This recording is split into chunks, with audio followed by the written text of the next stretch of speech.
to Seize Your Mind, the podcast about soccer, mental toughness, and life. I'm your host, Brandon Stone. Today's guest is Chris Armas. He is the head coach of the New York Red Bulls. Chris, how are you? I'm doing great, Brandon. Thanks for having me on. I even love the name, Seize Your Mind. I know it's the mind is such a big part of life and a part of sports at every level. So it'd be great to catch up with you. I'm really excited. Cool. Yeah, I know there's plenty of information out there about tactics and techniques and the physical part, but I feel like the mental part, there isn't as much. And so that's what I like to do. I like to delve into like what makes you tick, what makes you get better. How do you pass that on to your players? All that good stuff. So I want to learn about you. How did you get started in soccer as a kid? Well, yeah, I mean, I loved playing sports when I was a kid. I was born in the Bronx in New York, and my mom and dad moved out to Long Island when I was probably 3 years old, so more of the suburbs of the city. And, you know, as I got older, there was so many kids in the neighborhood, and it probably was I had such a great upbringing that way, where I was in the streets, like in the parks, in the backyards, all day long, just playing. And the crazy thing is that one of the sports that wasn't being played necessarily in the neighborhood was soccer. I played soccer all day in my backyard, but out in the streets was baseball and stickball and hockey, like roller hockey, street hockey, football, tackling at the park, softball, baseball, you name it, and basketball, but soccer was, in the local communities, there was organized soccer with all the local soccer clubs, which it was probably the one sport that allowed me to run around the most. And I get the most energy out. It was that, and it felt most like the funnest team sport. And I always gravitated towards running around, having teammates. So I linked up with the local team and then just ran from there. When you were young, did you always have this dream of becoming a pro player, or when did that idea come into your mind? I think early on when I was a kid, I dreamed about being a pro. But it's interesting. It wasn't until I was maybe a teenager that I started really looking up to the pro soccer players. But I was inspired by pro athletes. So again, in my household when I was a kid, it was the New York Yankees, the New York Mets, the New York Islanders, and the Rangers of the hockey. And it was the other sports that when I was in class, sitting in a classroom, practicing my signature, let's just say, not even an autograph, but dreaming one day, I was always getting exposed to, okay, like I'll go to the New York Yankees game, and I didn't care who I could get an autograph from. Didn't have to be a major star. They were all superstars to me, and I couldn't even read the signature, the autograph when I got home, but I knew that I was proud, and I always dreamt about being on that stage one day. So if I was literally would practice out when you were a kid, you'd write out. I was practicing hundreds and hundreds of times, like my name's Christopher, but it's Chris. It has to be Chris, and is it so it was crazy, but it was out there in my brain and in my heart from an early age, and I think that was a big part of it, seeing it, and then my heart always knew that. So really. No, that's huge. I mean, you knew from an early age you had that end goal in mind of where you wanted to go. So now it's just how do I get there? I think so, but I think when we were all kids at the park, I think when you were playing baseball and you're up, you always envision that it was the bottom of the ninth inning and everything was on the line. Or if you're taking a penalty shot in hockey or it's the last shot in basketball, I always dreamed of those little pressure situations. And, of course, when it became soccer, it was putting that ball down. It's a penalty kick. It's 4-4. If he scores this next one, it's all over. They do it. So you created this. I dreamed about it all the time. Create these stories and scenarios. Right. There wasn't even a pro league. Then it became a pro league. indoor soccer, and then it boomed, mid '90s. So did you play in high school? What was the high school like in Yeah, your played area? high school soccer at St. Anthony's High School, about 15 minutes from my house. Um, all along, again, playing club ball during that time with the Brentwood Bandits, my hometown team in Brentwood, Long Island.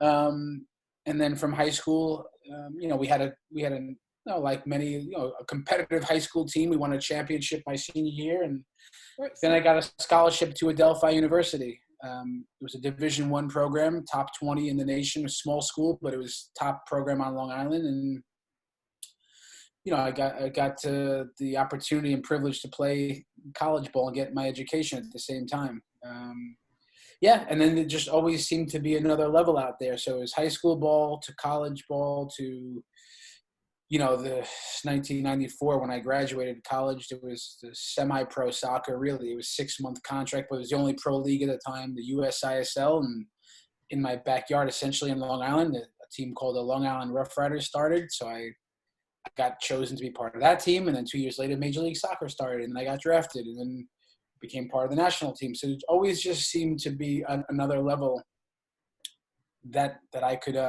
Again, I was given opportunity, and I always tried to make the best of it. Well, I've heard in one of your interviews, it's all about being ready for that opportunity.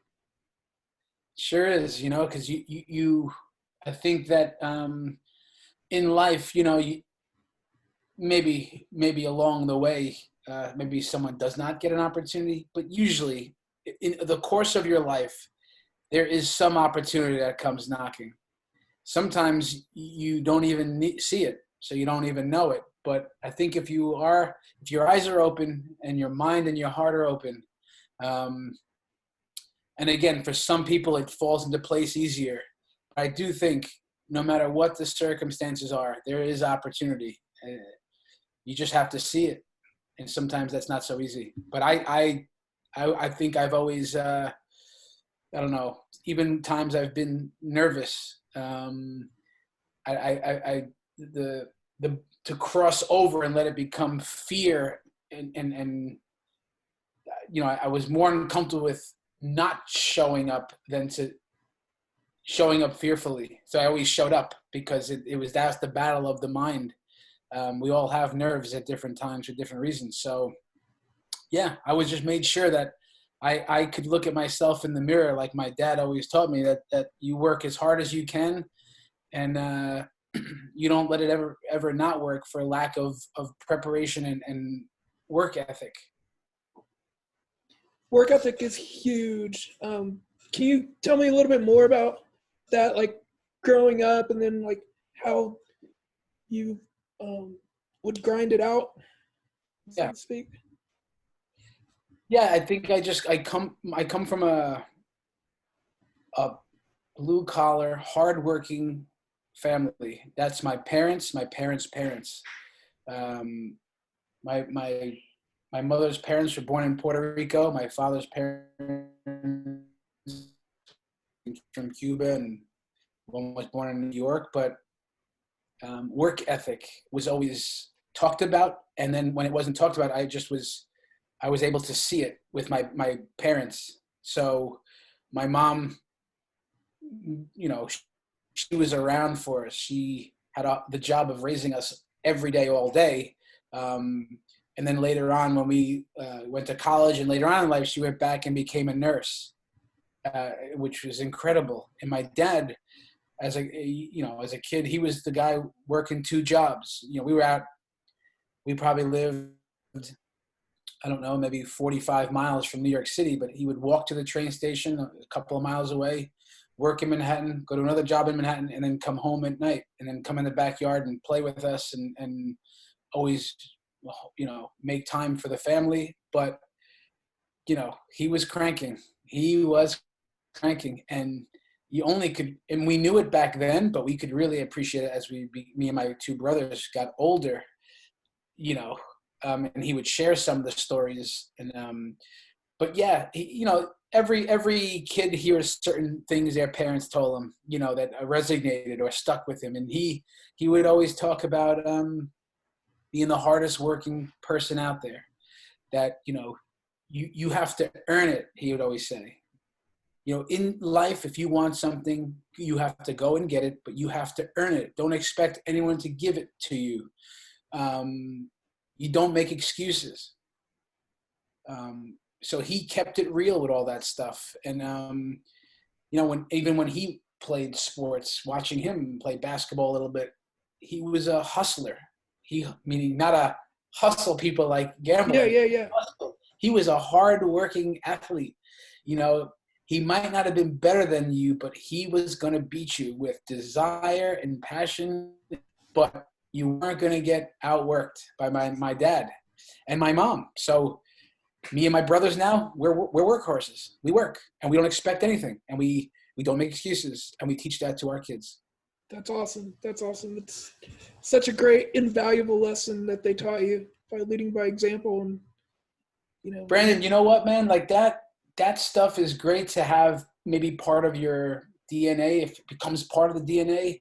But what I've found in my life, and and everyone again has their journey, but you never really know. Along the way, doors open for you, but have they opened, or did you have a part in opening those doors by not burning bridges, by being a good person? Like, I think that opens doors for you, but all those little work ethic and the character qualities, and learning to I don't know, not make excuses, and just I think that stuff has been really beneficial in the tougher times of my life. So I think whether it's where I tore my ACL, or there's been different challenges along the way, or just when life just gets tough, when you don't have enough hours in the day, and you just have to, this is just everyday stuff. A lot of people just give in, and they quit, or they make excuses, or they complain, or they bring bad energy into a room.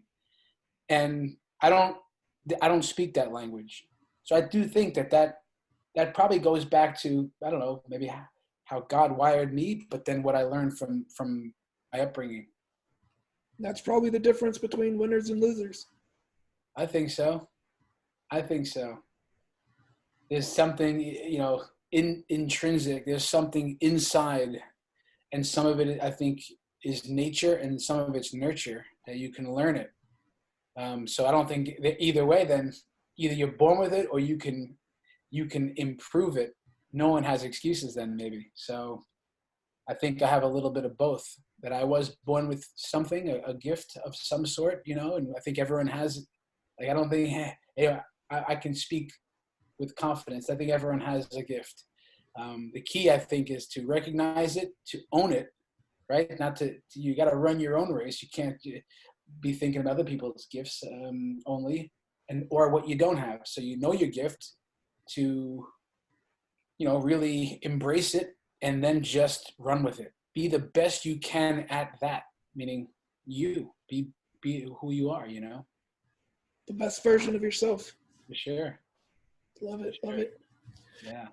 Tell me about, as a coach, how have you tried to pass on that work ethic to your players? Yeah, Brendan, it's a good question, and you almost think it would be easy. Well, yeah, I work hard, and everyone else around me will see it and work hard. Doesn't work that way.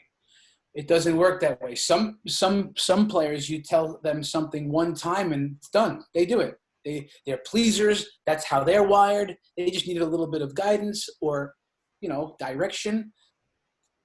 But some are not naturally like that, and to go where I want to go, it's a little uncomfortable at times, because it does require a high standard of almost everything every day.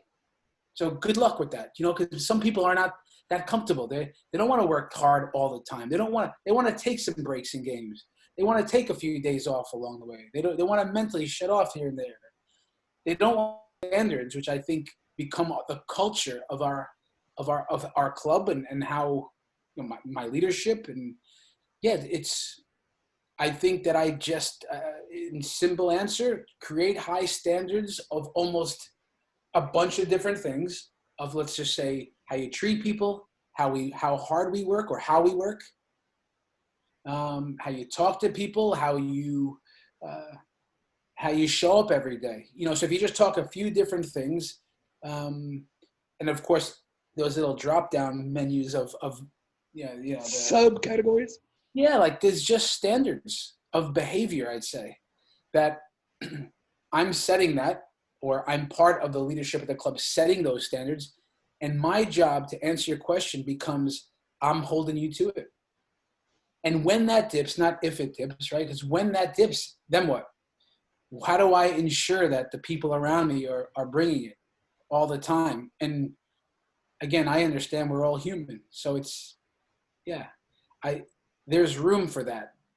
People have bad moments and tough times. And so I'm the first one there to pick a guy up, first one there to check in with people.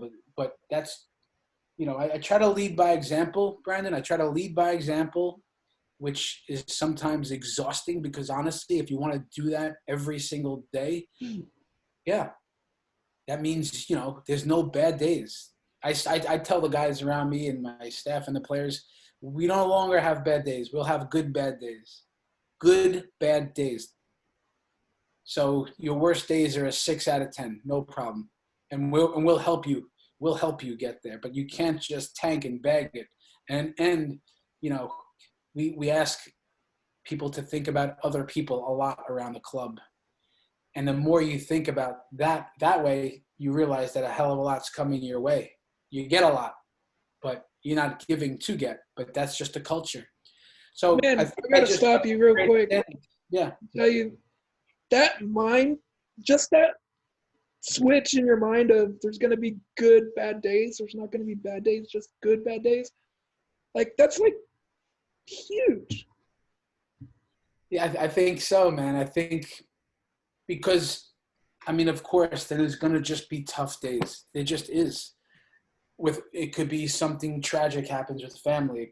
Even now the time we're in, you can see, in those days, but if you take some of those out, because even on those worst days, you still have to deal with that in some level. And some people have a really tough time. And I do think for the human being, it's important to be able to have quiet time to deal with that. And everyone deals with it in their own way. And their own way is probably the right way for them. But I think taking that out, it comes a point where it's time to look forward now. And now do you harp on it? Do you stay, or do you drive forward? And that, I think, then you're responsible for it, because this is the story, and this is the cards, again, if I just talk about when I got hurt before the World Cup, it was 10 days before the World Cup, and I could have just bagged it. Like, it was really devastating, but I tried to put things in perspective, that there's people worse off. It's, I have so many positive things in my life, but I wasn't thinking that the day I was going for my MRI. Right. It took a little bit of time, and then you quickly, I don't know. It was a mindset of, I'm gonna come back stronger than ever. I'm gonna, and I will be better than before, and then you just every day chip away at it. But I do think for most people to think about having, even for a soccer player to go on, the whistle blows and you're not having a good day on the field. How can you be able to rely on your teammates, get back to the basics, focus on what's important, quiet the chatter in your brain? When this person on your shoulder is telling you can't pass a soccer ball anymore. This one knows that you're the greatest in the world. But, you start listening to this guy over here, and all of a sudden you can't pass a soccer ball anymore. Yeah. So on those days when this guy starts chiming in too much, how can you gain power over him? That's not so easy. But I do think that part of having good, bad days is to have some mechanisms of how you think and how you can control your thoughts and emotions. That I think you can put it on and off like a light switch, but I think you can learn how to do that. It's not so. I don't think that just comes. I don't think you think about it and then it's done. I think that's something you can work on. And a lot of times you don't even realize it's this guy talking. So that's like the first step is to just like get self-awareness. Yeah, it's true. It's true. But I think this guy is the one that's called doubt. He's the one, doubt, fear, the nerves, again, it's you've been playing soccer your whole life. You're a professional soccer player, and he's convinced you your touch is gone. Where did my touch go? What do you mean where? It's crazy. It didn't go anywhere. It's there. But sure enough, the ball comes and the ball takes a big touch away from your foot. The body tenses up. Physiologically, it tenses up. And if you think you are beaten, you are. So, which is really interesting now, the whole Michael Jordan Last Dance, you see, if people wanted to talk about why he was the greatest, now there's others, right? There's LeBron and there's other athletes. But if Michael Jordan is in the conversation, which I think he is, I think that everyone would say he had a mindset that was relentless, but and look, I'm sure he had moments.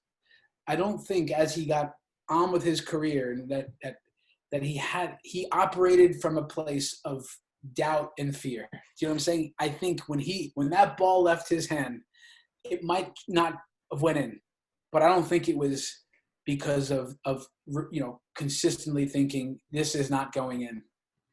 I think that he was able to control it in such a way that it's going in every time, and he even learned how to deal with when it doesn't. So I think the mentality piece, I mean, he's an extreme example of total belief and total focus, being in the moment, which his tongue's out of his mouth, his jaw is unhinged. He's like total at ease in a pressure-packed situation. So if you asked him how to teach that to someone, not sure he knows the answer. Right. Hard to put into words.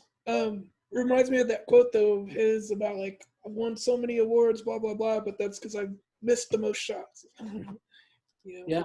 It's true. Yeah, you've seen the greatest baseball players. They've struck out how many times, but the home runs are the things that I talked about. So, yeah, no, it's really interesting, conversation piece or topic idea, the mentality and the whole mindset of a champion or of a winner. Do you have your players, like, if one of them notices one of them's kind of off, are they like aware enough to be like, hey man, say some sort of encouragement during the field, like not even once you get to the locker room, but like some. Yeah, I think that some guys have little coping skills to deal with tough moments. So almost like we talk about it with the team, and we've had some help with team sports psychology in the recent years, and our club is trying to do a better job with this, understanding the importance of it. But almost like a reset button, a reboot on a computer, an ability to literally give the guys something. It could be a clenching of the fist or something that mimics the reboot button on a computer. That when it's not, that little circle spinning and nothing's working, a reboot. That boom brings it back to the nice, whatever it is, Apple icon. Like, oh, there it is. So I think we've talked about that with players, and some guys can do it easier than others. But you can see it, man. You can see the body language start to change on some guys. Head down, palms up, smacking the lips. The facial expression, you can see where it becomes, if a player misses a pass, misses a shot, lets a goal in, draws a foul, that sometimes it's you can see where it's going. And then where they're not able to deal with that, it leads to more mistakes. And the in the moment is gone. There's no more in the moment. There's They're when still on that path from it's like on the pass. Instead of thinking next play, it's all I can think about is the last play. So I think, the goal for any athlete is the vision of most young athletes at 8 years old when they're playing. You rarely would show up at a field and watch a team full of 8-year-olds, almost in any sport, that don't look like they're enjoying it. And they're thinking about, oh my gosh, what if I strike out? What if this happens? What if I miss this shot? Or what are my teammates thinking of me right now? Is someone watching me? But as we get older, we start caring so much more about failing and who's watching and what do people think. But again, if you bring it back to when you're a kid, I don't know what age it stops, that innocence, but you can learn a lot from watching kids. Total enjoyment, total fun, total locked in on the task, and then you playing with freedom. And they're playing in the World Cup, and they're Ronaldo right there in that moment. That's it. And I think the greatest athletes, and you can talk about it even maybe if someone's even giving a presentation, that they seem to get to a place where they're laser focused on the task at hand. And it doesn't mean they're not having to work hard for it or at it, because it takes preparation. But to truly, almost, some coaches have said to me, Manny Shellshike, Bob Bradley, can you have an ability to cut out all the noise, to just get rid of all the distractions, that what's left in your brain is just the task at hand, and which sounds like a beautiful thing. And I understand that pretty well.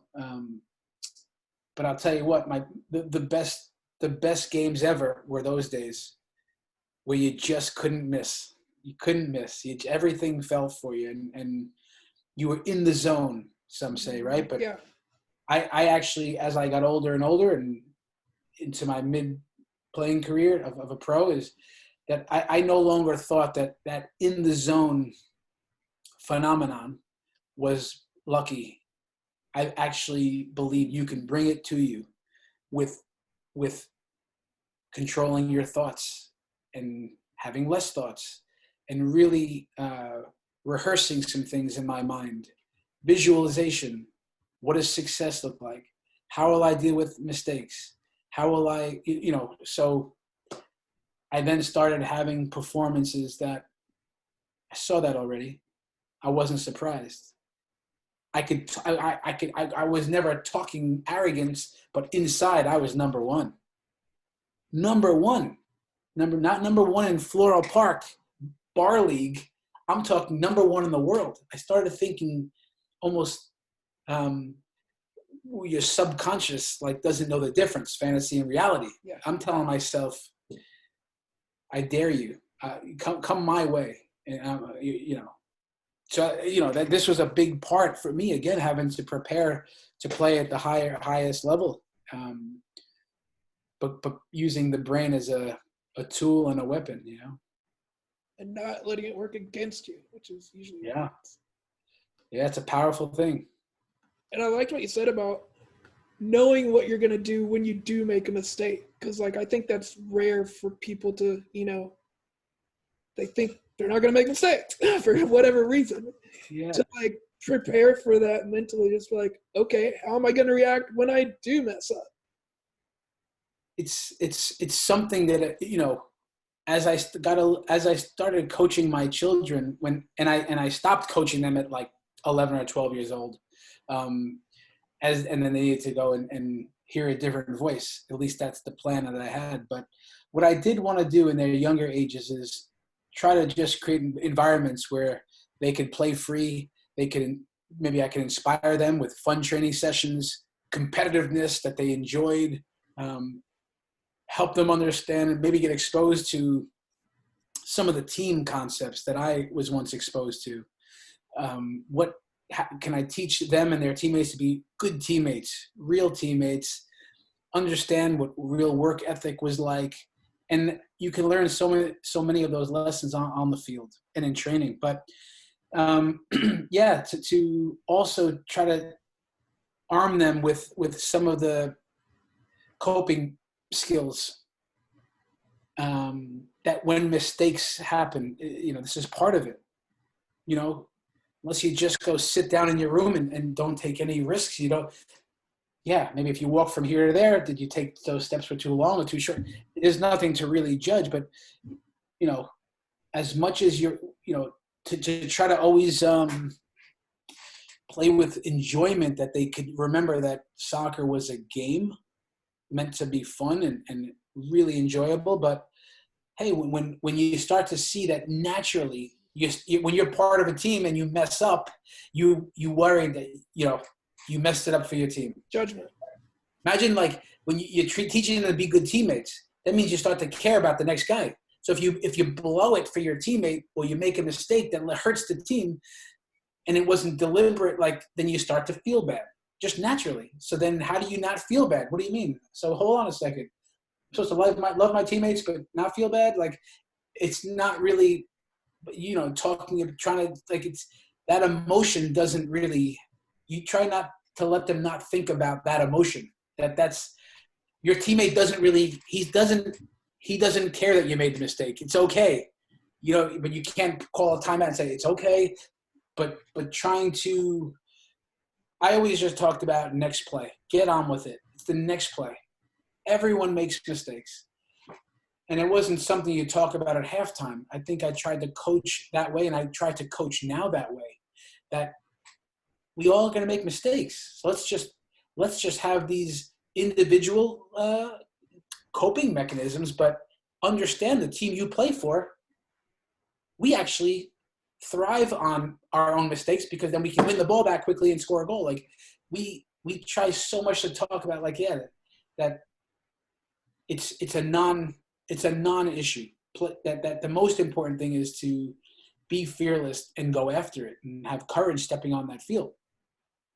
So we try not to talk too much about it, but guys are being helped more these days with the little coping skills. How do you help your players cope when a ref just starts to call after call after call after call go against them, and it's just okay, I can understand 2 or 3, but 6 in a row, how do you deal with that?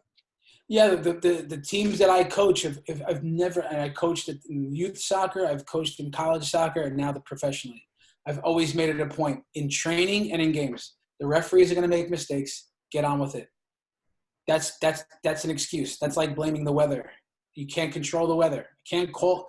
You have to step on the field, assuming that the referee is just doing his or her best. They're just trying to call the game. That unless that they've bet some money, or they have an interest that one team should win or not. That you have to assume they are doing their best. So mistakes is going to be part of it. You cannot control that. By you starting to worry about that, it's a distraction. It gets you off track. And again, and because then it would go against what I'm trying to coach, to avoid distractions, limit the distractions, quiet the noise, and then you start complaining, you're blaming. It's the blame game. For me, with my kids, with kids I coach, with the guys I coach now, even in training, we miss it sometimes, and sometimes it's deliberate. To put them in these tight situations where, yeah, you purposely make some calls to see how they deal with it, or you purposely don't make a call to see how that player deals with it. And a lot of times it's complaining. And I understand it. I'd probably complain too, but I'd quickly get on with it. So part of it is training in such a way that you don't let that be an issue. But I think personally, I try to lead in a way there's no excuses allowed, essentially, and you focus on what you can control. Love that. Let's talk about leadership. How do you help develop leaders in your team? Yeah, I think that's a good question, and it's a big priority at our club. We have a very young team, the second youngest in Major League Soccer, and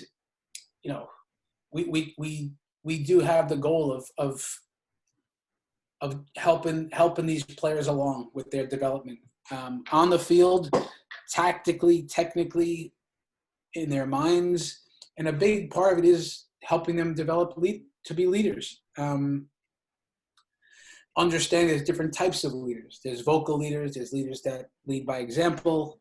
But even if you are one that leads by example, can you lead by example, not just be a follower and do what everyone else is doing? So I think one of the things we do,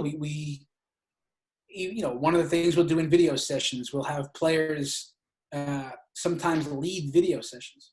So we'll work with that player the day before, and we've cut some video, and that next morning we'll run through it with the player, and now you'll have a player standing in front of the room or out of his chair in a classroom, maybe with 30, 35 people, kind of asking his teammates questions and in a really interesting way. And they're uncomfortable, but I think that's part of it. So we try to expand their comfort levels with having to speak in front of the team, how to speak what's on their mind, how to maybe speak what might not be the popular thing, but maybe what they think is the right thing.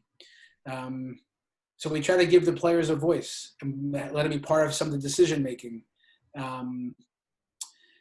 So I think, when we are in the environment of training and especially in the classroom, we say, and we're looking at video and having team meetings, I think the way we try to teach and communicate, we ask a lot of questions to the players. We ask guided questions. We try to guide them, or, we try to engage them to have a voice. So, I think that it's that part of it is tactical on our part. We try to really, engage them that way. And then on the field, can they? We think we give them a playing style and a philosophy that really encourages them to go after it, to really, be on the front foot, be aggressive. We press a lot, and it often requires high energy, high intensity, a proactive approach. So we think that all the time that we are fostering the leadership qualities. At the club, because we have a lot of young players too, we do bring up some players from the second team, even in the academy. We bring those players in sometimes to our training sessions. We've brought younger players, 17-year-olds, 16-year-olds, to our preseason, where they're way outside the comfort zone, but they're there. They're there for a reason. We're pushing them, but they're hanging out with grown men, and they have to stand up and say their name and talk. And you see that quickly. They start to walk a little bit taller and with more confidence. So we do try to, bring that to life at our club. That's great. You're planting seeds in those kids that will really have some return later on. Tell me more about establishing. That kind of touched a little bit on it, but establishing the culture within the organization. Yeah, look, I think that, again, for each club and for each entity out there, a team or organization, company, the leaders are the ones that set the tone, set the standards of what's important, maybe what's not so important. So I think it has to be something that what we as the leaders think is important, and then it's again on the field. What are our expectations, individually, collectively? You have to teach it, and then you have to train that, set the standards, and now repeat that, and then you'll see if we're only teaching if they're learning. So are they getting it? Are we making progress? Are we growing? And then I think where you talk about culture, it's so much of it feels like it's just, I think everyone would have a definition of culture, but I feel like it's a set of standards of behavior. And that, because behavior is on the field, off the field, everything. So I think that part of it, it's, again, as a human being, I feel like if you can answer that part first, it takes care of so many of the other things. That I think rarely in life you find someone's a team guy, cares about others, puts himself last, you know, shows up on time, gives people respect. Then all of a sudden, whistle blows and becomes the biggest idiot you've ever seen. I don't think it works like that. I think it translates. So it's synonymous that you bring in good people. It doesn't mean that they can't be edgy, or there's some players I think we need them. We need their qualities and they need us. So that's okay. Like, if a strong culture, a strong way of working, I think by nature people want to be part of something special, part of something good. So they move the needle the other way, and they whereas put that same player in another environment, they start seeing how much they can get away with, how much can I bend the rules. But so I think it's just an everyday thing and real accountability. But accountability, the leader sets the standard and the tone, and then of course I have to show up on time with good energy. All the things that we're asking for, the leadership has to show. And then where it really comes to life is where, you don't have to talk about it that much. You don't brag about it, and you don't have to deal with so many issues, and it kind of polices itself. Because it was really interesting when in the Last Dance with Michael Jordan, when Scottie Pippen, there was an incident where he didn't go in for the last play of the game because he didn't get to take the final shot, and whatever. Fast forward to after the game, they did, it's quiet in the locker room. They just won, buzzer beater, big game, playoff game. Yet there was no sense of joy, because it was almost like someone took a real blow to their culture of what was important. And then a player stands up, not the coach. A player says, "Hey man, that's not us. That's not you. You let us down, man." Like that. So imagine how powerful the culture has to be. But that's what's powerful. Not the leader to stand up and say, "Hey man, that's no good." Like, I think everyone would get the message, but that's not what defines the strong culture. I think when the players and the people that make up, that they take it over, then I think it's really special and strong. Yeah. Becomes authentic for sure. Let's talk about goal setting a little bit. How do you set goals for yourself? Let's go back to, how did you do it as a player, and then has that changed as a coach? Yeah, it hasn't changed. I think when I was a younger kid, it was a dream. It wasn't necessarily goals. It was just this: I want to become a pro soccer player. I want to have a family one day. Just a big pieces. When I became a professional soccer player, I just wanted to win. My goal was to win the championship, to win Major League Soccer's championship, to become a national team player one day. And it was very clearly thought out, and I'd write down my goals. I do that now as well. I want to win a Major League Soccer championship with the New York Red Bulls. Break it down into different, let's say, monthly goals, to how many points of a regular season, let's say, is going to be required to make the playoffs, because that's probably the first goal. Then can you win the Supporters Shield? But then because I think it becomes, you don't talk about the MLS Cup, or at least me. You have that goal, but now you have the little tangible achievements along the way that you can strive for. So I keep it in the front of my brain, not in the back of where I want to go all the time. It helps the big decisions become easier. Tough decisions of whether you have to let a player go, or the starting lineup, or it's always about what's best for the team. So keeping the end goal in mind is really important to me. But I'm not necessarily saying MLS Cup. It becomes the day-to-day, the work that becomes really important, because it's just one step on the one rung at a time. I got to put my hands here, so it's got to be the process that I'm really focused on. But You know where that process is heading to. Yeah. Listen, it's. I remind the players and young players, is how important goal setting is. It's because whether it's probably with everything in life, and whether maybe you're saving for retirement, and maybe you want to buy something in 3 months, or you want to go on a vacation, or you want to have a family, or in every little aspect, what you want to accomplish on a weekend ahead, then you have to. I want to do that, but then you save no money. I want to do that, but you make no time for it. You want. It does help you understand each rung that you put in the ladder. You're the one doing that, so. I think we tell the young players, like when you're driving a car, you sit in the car. How often do you just start driving don't you want to know where you're going? That tells you exactly your first step, which way you go. When do you want to get there? Then you got to leave earlier, or you got to go faster. It keeps you on the path. It helps you create a plan.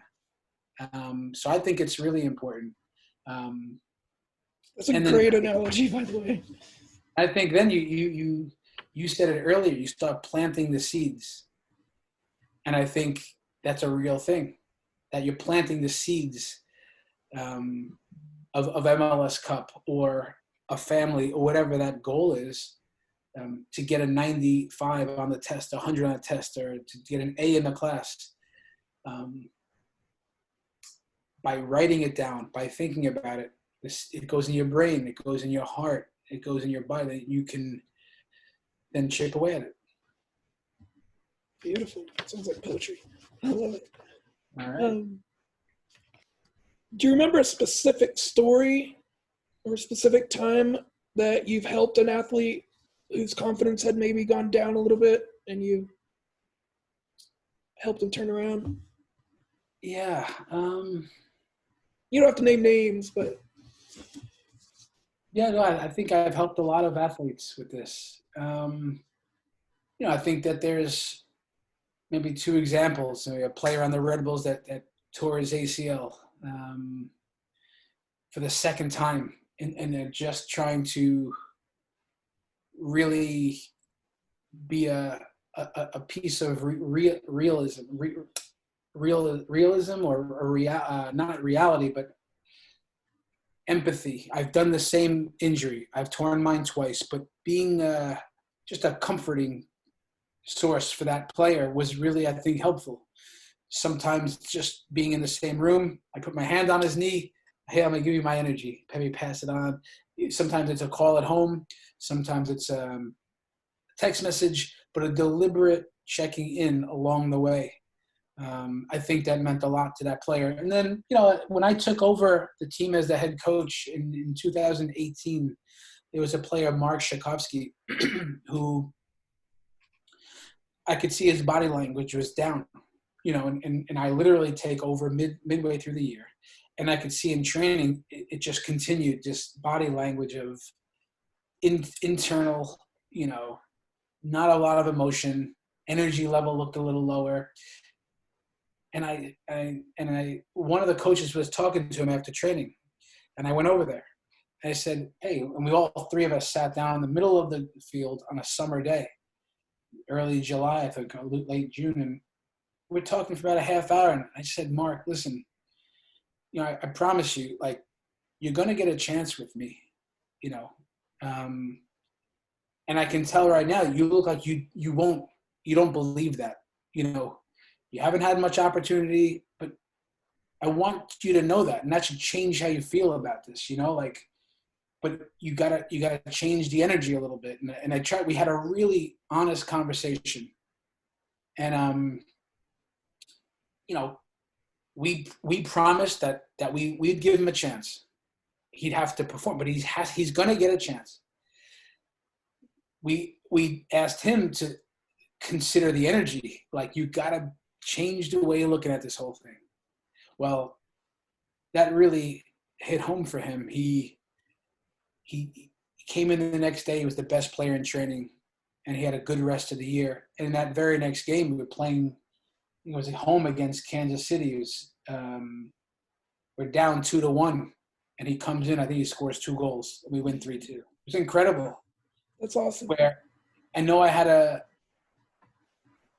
an influence on just letting him feel that we cared in a certain way, that we were here to help him, and then he'd get a chance. And then that's what we can take credit for, giving him some positive energy and the opportunity. But if he gets all the credit for going out there and doing what he did, because we can't do that. He has to do all of that on his own. You gave him hope. I think we did. It was a big, when I coached in college too with the women's team at Adelphi University, a lot of the players on the team would have self-doubt. And I think the program turned around and we became winners. But part of it was wins and losses, but a big part of it was they believed that they were the best. They started talking and thinking like a team, but like that they could really, they could stand tall. And that was just like constantly, it's not BS. It's not just you're the greatest, but letting them know how good they are, and that was important because that group of players and people and those girls, I think they came from environments, not at home necessarily, like of coaching and soccer, that mistakes were such a thing. And it was negativity and gloom and doom, and that I was not just a breath of fresh air, but they know that I didn't talk about necessarily, I didn't harp on the losses and the wins, but they knew I wanted to win. But it was not, if we lost, I said, listen, just keep your heads up. We got the next game. So it was, again, I'm a really positive person, but when we lose, it hurts. So I'm not the guy in the locker room throwing chairs, but I'm not Mr. Conversation. Hey, it hurts. And there's an emotional expenditure that oftentimes I don't have much to say, because truthfully, in my opinion, there isn't much to say. Otherwise, it's BS and excuses and answers that no one cares about.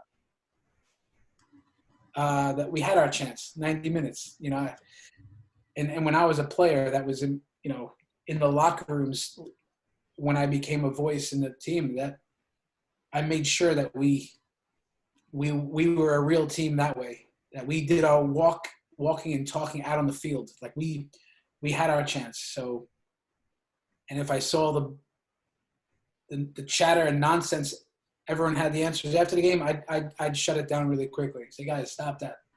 That's fake. We had our chance. Blah, blah, blah. We had our chance. Stop. And it would stop.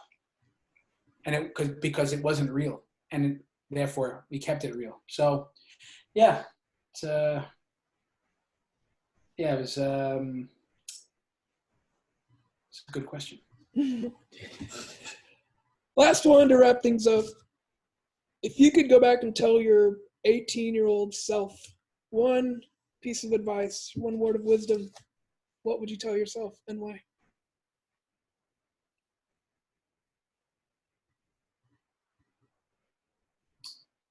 Yeah. I would probably, that would be a piece of advice that I'd give myself before I started my pro career. So I'd still be in college. I'd probably tell myself, no matter what, don't change who you are. Stick to who you are. Because by saying that, I think I would hit all of the little things, the work ethic, the fearlessness to go after something,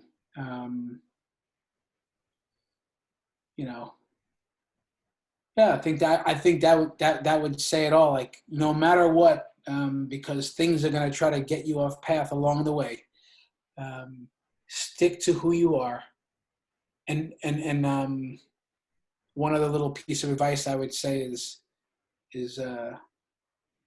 make sure you always are keep making sure you think about others along, like put that at the forefront. Ask yourself, how can I help? What can I give? Because I think that also encompasses a lot, almost every aspect, relationships to people around you. So yeah. That's huge. So many people are selfish, think about themselves, and that's it. Yeah, no, I understand it, and it's true. Because in life, you do have to think about, yourself and carrying your own weight, but you know, there's so many times when you get put in situations where it's easy. You want to be a good teammate. You know what I mean? You want to be someone that people can rely on and count on. At least me. I think it's one of the best compliments people have given me. Is yeah, Chris was a good teammate, and not like the guy that, hey, do you want to go to the movies? Good teammate. Like if they're picking teams I think people wanted me on their team. That I was a good teammate and I could help you win. By having me on your team, our chances go up of winning. Like that for me, and that is life, not just teams, right? Like that's during the Corona, the COVID pandemic. That's when I tore my ACL. That's when someone else tore their ACL. It's when life gets tough. Can you be a person that can hold up with it and then thrive in some way and just keep pushing it? So yeah, I intend for I'm 47 years old, but I'm not changing.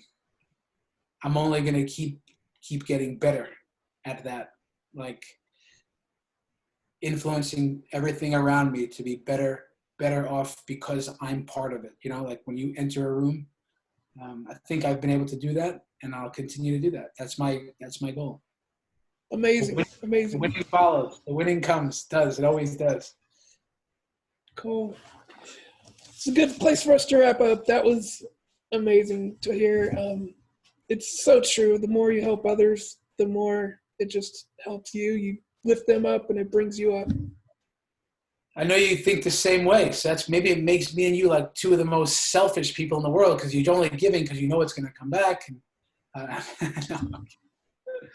True. No, True. yeah, you're really inspirational too, man. Because I don't know. Every time I've done a little research on you're always smiling. You seem to have really good energy and an outlook. It's powerful, and I commend you for that. And Thank you. thank Maybe I can come. Maybe I can come talk to your team someday. That's done deal. Let's make Right. it happen. Let's remove the word maybe. Okay. Figure out when that's going to be a good time to do that. Okay. We'll stay in touch, me and you. Cool. What is like, how easy would that be for you? Super easy. Yeah. How often do you do? I'll get on a plane today. Like that easy. I went to traveling. So in terms of like traveling and stuff, I went to the World Cup in Russia in my wheelchair. Oh, cool. Yeah, I got to meet the original Ronaldo. Oh, wow. Wow. Yeah. That's cool. That's special. It's nice. Yeah, it was a dream. That's nice. Well, yeah, I mean, if I will definitely, connect with you. I mean, obviously when it's safe to do so, that we can, I think you coming around, seeing what we do, how we work, and then also, and it would be up to you to talk about, how much of your story you want to share, and some of the things that have helped you with some challenges and, Well, truly believe I was given these challenges to share them with others, to help other people. So gives it meaning. Yeah, man, that's what there's a saying that I always, if our strength coach sends out a training session for guys to be doing at home now, or if we talk to the players, like I always use this phrase, that's what winning looks like. And I will say that to you, but that's what winning looks like. That mentality that that this happened to you so you could share your experiences, but it's in the end, I'm talking about the winning behaviors, the winning attitudes. Because I always say that I think, you think about the MLS Cup that's out there. That I think a lot of people will say, "Hey, I won the cup. Now I'm a champion." And I say, fellas, it's the other way around.